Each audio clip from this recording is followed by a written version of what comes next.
حي على الفلاح.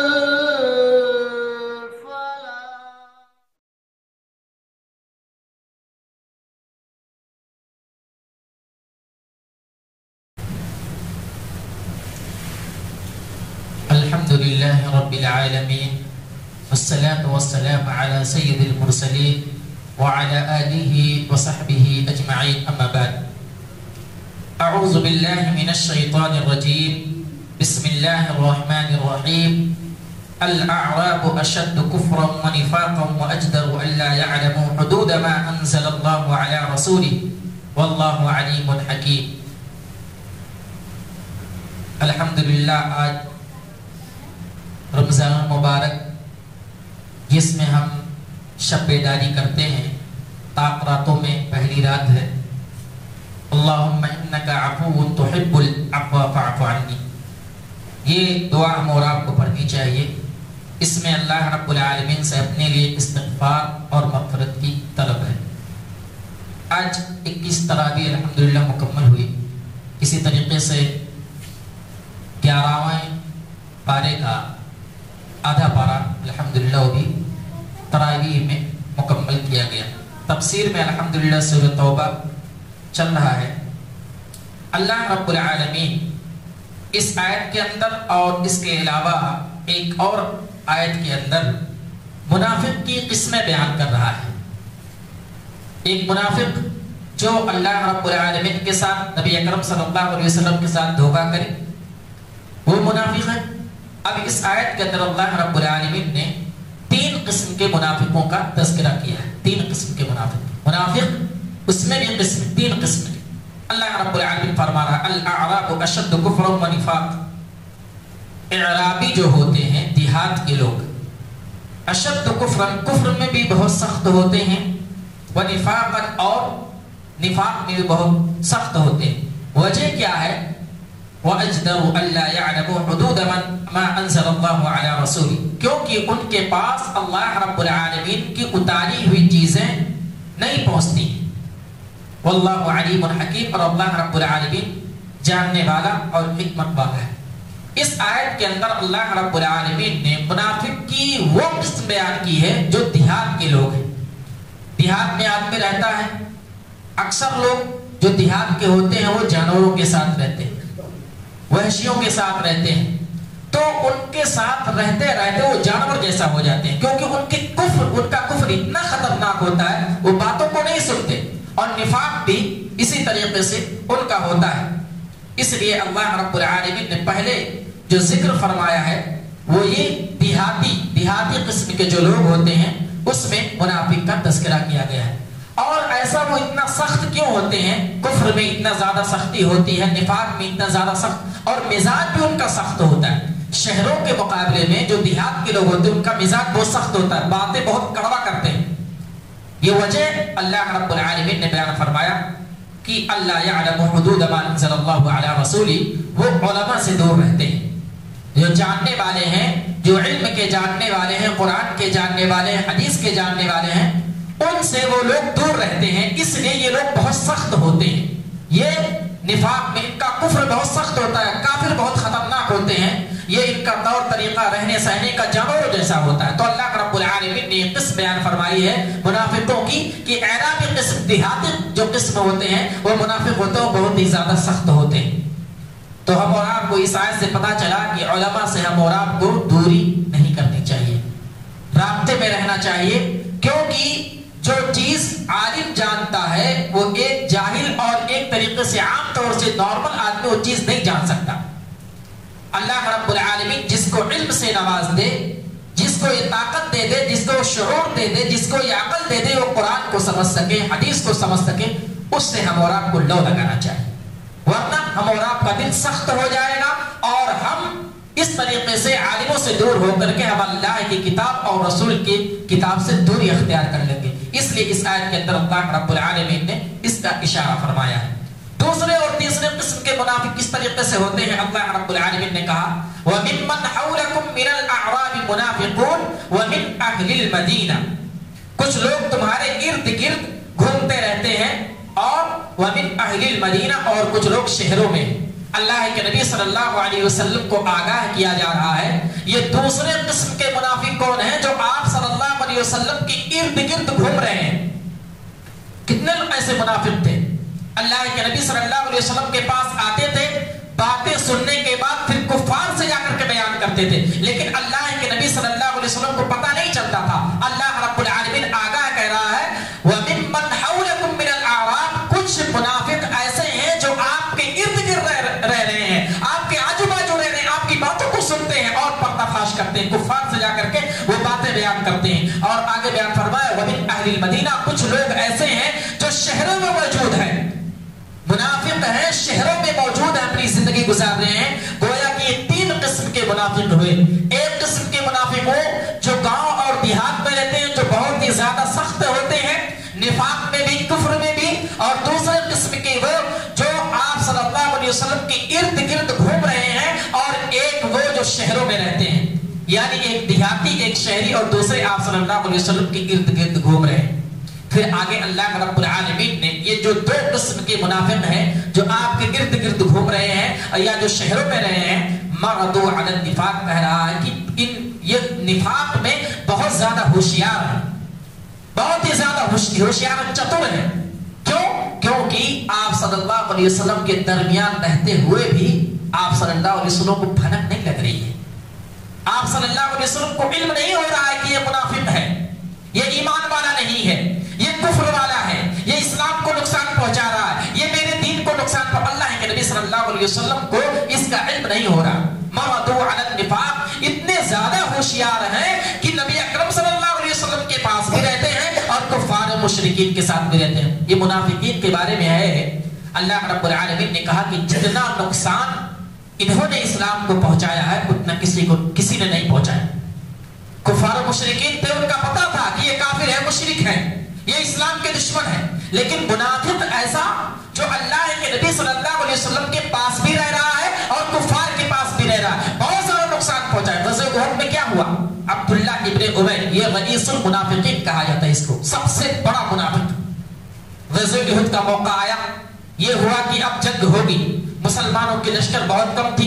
یہ عبداللہ ابن ابی آخر میں کیا کیا, لشکر جانے والی ہے, کفار جو ہے سامنے ہے, دشمن سامنے ہے, جنگ ہونے والی ہے, لڑائی ہونے والی ہے, ایسے موقع پر یہ عبداللہ ابن ابی اپنے ساتھیوں کے ساتھ 300 ساتھیوں کے ساتھ پیچھے بھاگ جاتا ہے, جنگ چھوڑ کر کے بھاگ جاتا, اللہ کے نبی صلی اللہ علیہ وسلم کو تنے تنہا چھوڑ دیتا, اکیلا چھوڑ دیتا. یہ منافق. ایسی حالت میں لوگ دھوکہ دیا اللہ کے نبی صلی اللہ علیہ وسلم کو. اور اسی طریقے سے ایک مرتبہ ایسا ہوا, کچھ لوگ آئے اور کہا کہ ہم اسلام کے دائرے میں آ گئے, ہم اسلام والے ہیں, مسلمان ہیں, اسلام قبول کرتے ہیں, اور میرے ساتھ ہمارے ساتھ کچھ حفاظ کرام کو بھیج دیجیے تاکہ وہ لوگ جا کر کے ہمارے قبیلے میں نماز پڑھا سکیں. اللہ کے نبی صلی اللہ علیہ وسلم 70 حفاظ کرام کو ان کے ساتھ بھیج دیتے ہیں, اور یہ منافقین اتنے بدبخت لے جا کر کے ان حفاظ کو قتل کر دیتے. بتائیے کتنا بڑا نقصان ہوا, خسارہ ہوا. وہ حافظ قرآن جس کے سینے میں قرآن محفوظ ہے, کیا کہہ کر کے لے جا رہے کہ نماز پڑھائیں, امامت کریں گے, دین و تبلیغ کا کام کریں گے, اور آگے لے جا کر کے ان کو قتل کر دیا جاتا ہے. یہ منافق اتنے خطرناک تھے. یہ دن اس لیے ان کی سزا کو بیان کرتے ہیں اللہ رب العالمین نے جب کہا ایک آدمی جہنم میں جائے گا, ٹھیک ہے, اس کا عذاب ہے, سزا ہے, جہنم کا آگ ہے, بہت خطرناک ہے, لیکن جب ان کا سزا, ان کی سزا دینے کی باری آئی, اللہ رب العالمین نے کہا ان المنافقین فی الدرک الاسفل من النار, یہ جہنم کے نچلے درجے حصے میں ہوں گے, کیونکہ ان کا کارنامہ, ان کا وتیرہ اتنا خطرناک, نہ تو کافر کہہ رہے نہ تو مسلمان کے بیچ میں. اللہ رب العالمین نے ان لوگوں سے آگاہ فرمایا ہے کہ ان لوگوں سے بچتے رہیے. اللہ کے نبی صلی اللہ علیہ وسلم کو آگاہ کیا جا رہا ہے کہ ایک دیہاتی منافقین جو سخت ہوتا ہے, ایک جو آپ کے ارد گرد ہوتا ہے, اور ایک جو شہر میں رہتا ہے. اور آگے اللہ رب العالمین کیا کہہ رہا ہے, لا تعلموا, آپ کو اس کا علم نہیں ہے. یہ منافقین آپ کے درمیان رہ رہے ہیں, آپ کو اس کا علم نہیں ہے, تبھی تو اللہ کے نبی صلی اللہ علیہ وسلم بار بار دھوکہ کھا جاتے تھے. لیکن اللہ رب العالمین کہہ رہا نحن نعلمهم, میں جانتا ہوں, ہم کو علم ہے. اللہ رب العالمین تو ہر ایک چیز, ان اللہ علیم بذات الصدور, اللہ رب العالمین کی ذات وہ ہے جو سینوں کی باتوں کو جانتی. کہہ رہا نحن نعلمهم, ہم ان کو جانتے ہیں. یہ منافقین جو ہے ان کی کرتوت کو میں جانتا ہوں. اسی طریقے سے ایک واقعہ بیان کیا گیا ہے منافقوں کے تعلق سے عبداللہ ابن ابی رئیس المنافقین، لیکن ان کے جو بیٹے تھے عبداللہ یہ ایمان والے تھے، مومن تھے. عبداللہ ابن ابی کا انتقال ہو جاتا ہے، یہ مر جاتا ہے. آپ عبداللہ ان کے بیٹے آتے ہیں نبی کریم صلی اللہ علیہ وسلم کی خدمت میں، آتے ہیں اللہ کے نبی صلی اللہ علیہ وسلم میرے ابو کا انتقال ہو گیا ہے، میرے باپ کا انتقال ہو گیا ہے، آپ اپنا کرتا اتار کر کے دے دیجئے، میں ان کو کفناؤں گا، کفن کروں گا، کفن جو ہے آپ کا کرتا ہوگا. اللہ کے نبی صلی اللہ علیہ وسلم دے دیتے ہیں. کیوں؟ کیونکہ وہ مومن تھے، عبداللہ جو تھے وہ مومن تھے. دے دیا، ٹھیک ہے کوئی بات نہیں، دے کے جائیے. پھر لے کر کے جاتے ہیں، پھر ایک گزارش کرتے ہیں، ایک اور ریکویسٹ ہے، اے اللہ کے نبی صلی اللہ علیہ وسلم آپ جو ہے میرے باپ کا جنازہ پڑھا دیجیے. جو کہ کفار کا جنازہ پڑھانا جائز نہیں ہے، منافق تھا یہ. اس کی ساری باتیں اللہ کے نبی صلی اللہ علیہ وسلم کو معلوم ہو گئی تھی، لیکن ٹھیک ہے چلو پڑھا دیتے ہیں. ابو ایت عمر فاروق رضی اللہ تعالی عنہ نے منع کیا، آپ یہ جو کر رہے ہیں اس نے اسلام کو بہت سارا نقصان پہنچایا، اس نے دین کو بہت سارا نقصان پہنچایا ہے، آپ نماز مت پڑھائیے. اللہ کے نبی صلی اللہ علیہ وسلم مان جاتے ہیں، ٹھیک ہے نماز پڑھا دیتا ہوں. جا کر کے نماز پڑھا دیتے ہیں. پھر آتے ہیں عبداللہ، کہتے ہیں اے اللہ کے نبی صلی اللہ علیہ وسلم قبر میں اپنے باپ کو اتار رہا ہوں، آپ اپنا لعاب یعنی تھوک میرے باپ کے منہ میں ڈال دیجیے. حضرت عمر فاروق رضی اللہ تعالیٰ عنہ جذباتی ہو جاتے ہیں، کہتے ہیں یہ نہیں کرنا چاہیے آپ کو، یہ منافق ہے، اس نے اسلام کو بہت زیادہ نقصان پہنچایا ہے. اللہ کے نبی صلی اللہ علیہ وسلم یہ بھی کر دیتے. لیکن پھر بھی اللہ رب العالمین نے کیا کہا؟ نبی اکرم صلی اللہ علیہ وسلم نے اپنا کرتا دے دیا. نبی اکرم صلی اللہ علیہ وسلم نے اس کے حق میں دعا کی، نماز پڑھائی، نماز جنازہ، اللہم اغفر لحینا ومیتنا وشاہدنا وغائبنا، گویا کہ اس کے حق میں دعا کر رہے ہیں، اور اس کے بعد اپنا لعاب مبارک اس کے منہ میں ڈال دیتے ہیں. پھر بھی اللہ رب العالمین نے کہا منافق کی سزا کیا ہے؟ وہ جہنم میں جائے گا. نبی نہیں کچھ کر سکتا، چاہے وہ دعا کر دے، کرتا دے دے، اپنا جو لعاب مبارک اس کے منہ میں ڈال دے، لیکن نہیں، اس نے جو کارنامہ کیا ہے، اس کے جو طریقے ہیں، اس کے جو کارنامے، اس کے جو اعمال ہیں برے ہیں، اللہ رب العالمین اس کو جہنم کے نچلے حصے میں داخل کرے گا. کیونکہ آج بھی جب اس کا نام لیا جاتا ہے عبداللہ بن ابی کا رئیس المنافقین کہا جاتا ہے، منافقوں کا سردار، کیونکہ اس کے کارنامے ایسے تھے. پتہ یہ چلا کہ اگر ہمارے اعمال صحیح نہیں ہیں تو ہمارے لیے کوئی کچھ نہیں کر سکتا ہے. کل قیامت کے دن اگر کچھ کام آنے والا ہے تو وہی ہمارے اعمال جو ہم نے نیکیاں کی ہیں، ایک دوسروں کے ساتھ جو اچھا برتاؤ کیا ہے، ہم نے نمازوں کی پابندی کی ہے، قرآن کی تلاوت کی ہے، اپنے حق میں دعا کی ہے، یہی کام آنے والا ہے، اس کے علاوہ کچھ نہیں کام آنے والا. بتائیے نبی اکرم صلی اللہ علیہ وسلم اس کی نماز جنازہ پڑھا دیے، پھر بھی اللہ رب العالمین نے کہا اس کا ٹھکانہ جہنم ہے اور جہنم کا نچلے درجے حصے میں ہوگا. اس لیے ہم اور آپ اس چیز کو دھیان رکھیں، جو اعمال کام آنے والا ہے قبر میں، وہ جو ہم کیے ہیں دنیا کے اندر وہی کام آنے، روپیہ پیسہ کچھ بھی کام آنے والا نہیں، کسی کی دعا کام آنے والی. نیک اعمال ہے تو وہی کام آنے والا. آگے بڑھتے ہیں. آگے اللہ رب العالمین نے انصار اور مہاجرین کا تذکرہ کر رہا ہے. انصار جو مدینہ میں تھے اور مہاجر جو مکہ سے ہجرت کر کے مدینہ گئے تھے. اللہ رب العالمین ان کا تذکرہ کر رہا ہے، والسابقون الاولون من المہاجرین والانصار والذین اتبعوهم بإحسان، کہ مہاجرین میں سے جو لوگ سبقت لے گئے کس چیز میں؟ اسلام لانے میں. اس کو بیان نہ کر کے آگے میں انصار کے بارے میں تذکرہ کرنا چاہتا ہوں. والسابقون الاولون والانصار، انصار میں سے جو لوگ سب سے پہلے اسلام لانے میں سبقت کر لے گئے ان کے بارے میں اللہ رب العالمین تذکرہ کر رہا ہے. یہ کون لوگ تھے؟ یہ 6 لوگ تھے. حج کے موسم میں اللہ کے نبی صلی اللہ علیہ وسلم کے پاس ہی گئے، مدینہ سے جا کر کے نبی اکرم صلی اللہ علیہ وسلم سے ملاقات کی، نبی اکرم صلی اللہ علیہ وسلم سے ملنا چاہا. پہلے تو جو ہے بھیجا کہ اے اللہ کے نبی صلی اللہ علیہ وسلم ہم آپ سے ملنا چاہتے ہیں. اللہ کے نبی صلی اللہ علیہ وسلم نے کہا ٹھیک ہے آئیے ملاقات کر لیتے ہیں. یہ لوگ 6 لوگ تھے. جا کر کے نبی اکرم صلی اللہ علیہ وسلم سے ملاقات کی اور ان کے ہاتھ پر بیعت کی. یہ بیعت عقبہ اولا، پہلا بیعت، پہلی بیعت ہے. یہ گھاٹی عقبہ کا نام ایک گھاٹی ہے، وہاں پر 6 انصار جا کر کے نبی اکرم صلی اللہ علیہ وسلم سے ملاقات کرتے ہیں اور وہیں پر اسلام قبول کرتے ہیں. یہ 6 لوگ تھے. پھر دوسری مرتبہ 12 لوگ جاتے ہیں، ڈبل. اللہ کے نبی صلی اللہ علیہ وسلم سے ملاقات کرتے ہیں اور یہ لوگ بھی اللہ کے نبی صلی اللہ علیہ وسلم کے پاس اسلام کو قبول کرتے ہیں. یہ بیعت عقبہ ثانیہ. پھر تیسری مرتبہ یہی انصار 70 صحابہ کرام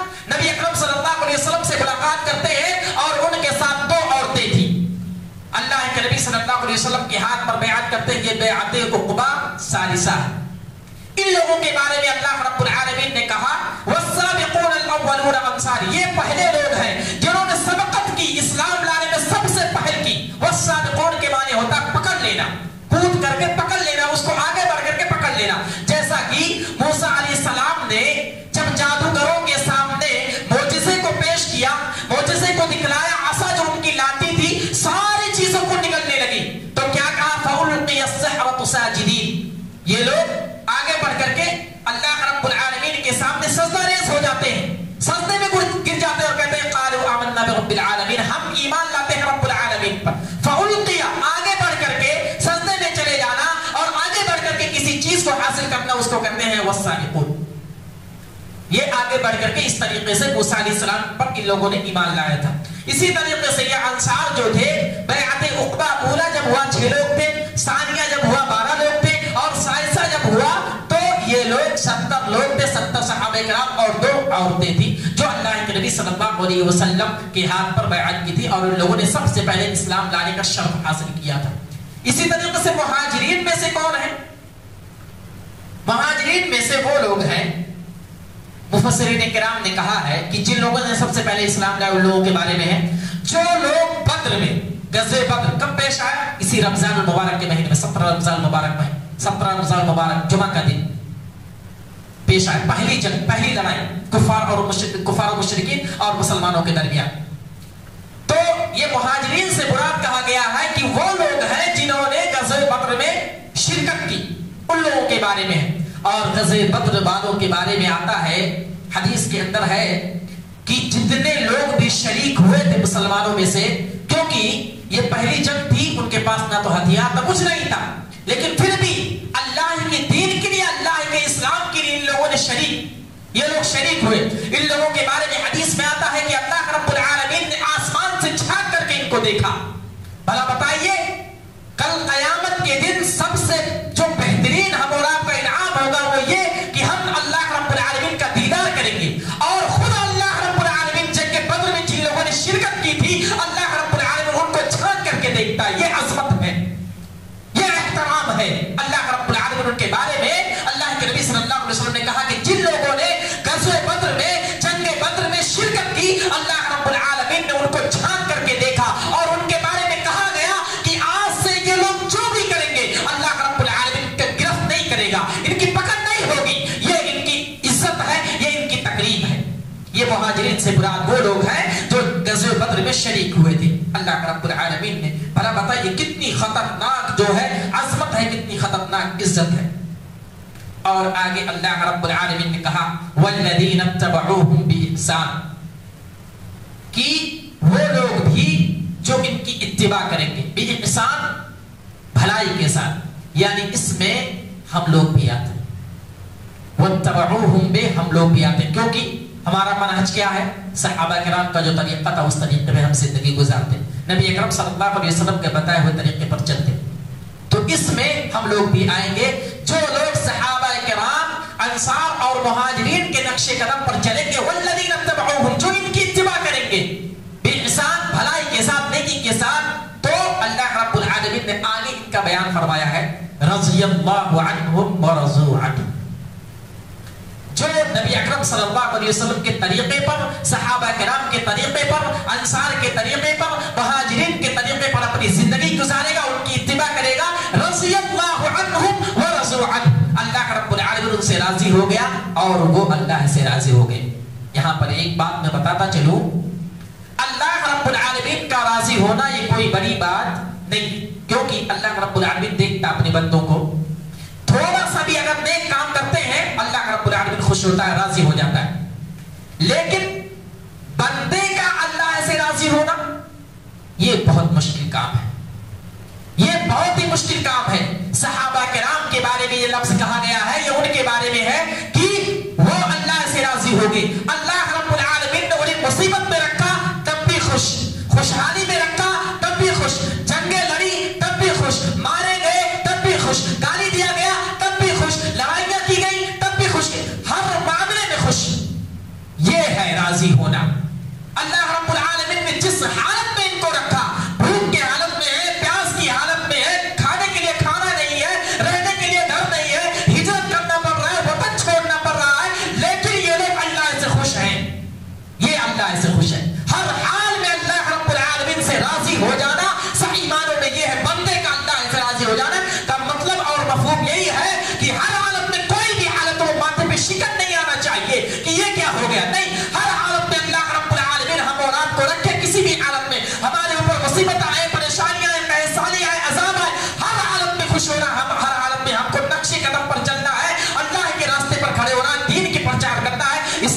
علامت کو بلند کرنا ہے، یہ ہے رضی اللہ عنہم ورضوا عنہ، کہ وہ اللہ سے راضی ہو گئے۔